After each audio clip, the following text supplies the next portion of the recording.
After an unequivocal experience of the inefficacy of the subsisting federal government, you are called upon to deliberate on a new constitution for the United States of America. The subject speaks its own importance, comprehending in its consequences nothing less than the existence of the Union, the safety and welfare of the parts of which it is composed, the fate of an empire, in many respects, the most interesting in the world. It has been frequently remarked that it seems to have been reserved to the people of this country, by their conduct and example, to decide the important question whether societies of men are really capable or not of establishing good government from reflection and choice, or whether they are forever destined to depend for their political constitutions on accident and force. If there be any truth in the remark, the crisis at which we are arrived may with propriety be regarded as the era in which that decision is to be made, and a wrong election of the part we shall act may, in this view, deserve to be considered as the general misfortune of mankind. This idea will add the inducements of philanthropy to those of patriotism, to heighten the solicitude which all considerate and good men must feel for the event. Happy will it be if our choice should be directed by a judicious estimate of our true interests, unperplexed and unbiased by considerations not connected with the public good. But this is a thing more ardently to be wished than seriously to be expected.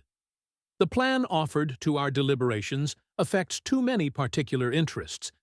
innovates upon too many local institutions, not to involve in its discussion a variety of objects foreign to its merits, and of views, passions, and prejudices little favorable to the discovery of truth. Among the most formidable of the obstacles which the new Constitution will have to encounter may readily be distinguished the obvious interest of a certain class of men in every state to resist all changes which may hazard a diminution of the power, emolument, and consequence of the offices they hold under the state establishments, and the perverted ambition of another class of men, who will either hope to aggrandize themselves by the confusions of their country, or will flatter themselves with fairer prospects of elevation from the subdivision of the empire into several partial confederacies than from its union under one government. It is not, however, my design to dwell upon observations of this nature.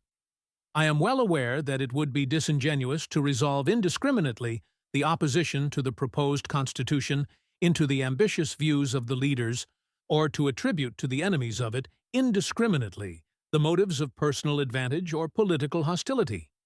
Candor will oblige us to admit that even such men may be actuated by upright intentions,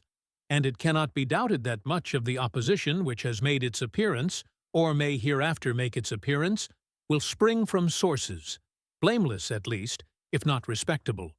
the honest errors of minds led astray by preconceived jealousies and fears.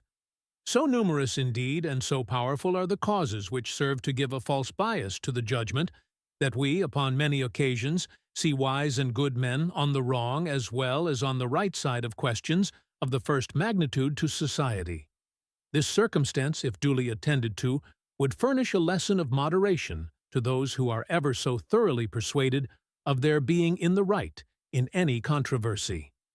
And a further reason for caution in this respect might be drawn from the reflection that we are not always sure that those who advocate the truth are influenced by purer principles than their antagonists.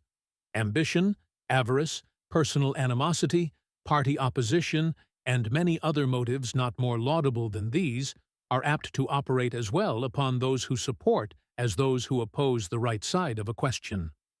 Were there not even these inducements to moderation, nothing could be more ill-judged than that intolerant spirit which has at all times characterized political parties.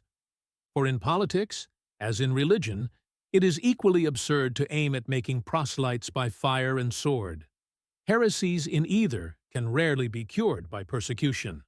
And yet, however just these sentiments will be allowed to be, we have already sufficient indications that it will happen in this as in all former cases of great national discussion. A torrent of angry and malignant passions will be let loose. To judge from the conduct of the opposite parties, we shall be led to conclude that they will mutually hope to evince the justness of their opinions, and to increase the number of their converts by the loudness of their declamations and the bitterness of their invectives. An enlightened zeal for the energy and efficiency of government will be stigmatized as the offspring of a temper fond of power and hostile to the principles of liberty. An over-scrupulous jealousy of danger to the rights of the people, which is more commonly the fault of the head than of the heart, will be represented as mere pretense and artifice,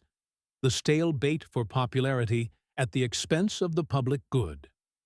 It will be forgotten, on the one hand, that jealousy is a political disease, and on the other hand, that it is a natural and laudable one to be encouraged as a guard against the encroachments of power. What is really alarming is that however just these sentiments may be, they are seldom permitted to have any influence in cases where they interfere with the interests or passions of those they are addressed to. The future articles of this publication will endeavor to answer the objections that have been raised to the new Constitution, to show the necessity of a federal government, and to demonstrate that the proposed Constitution is safe, wise, and necessary for the American people.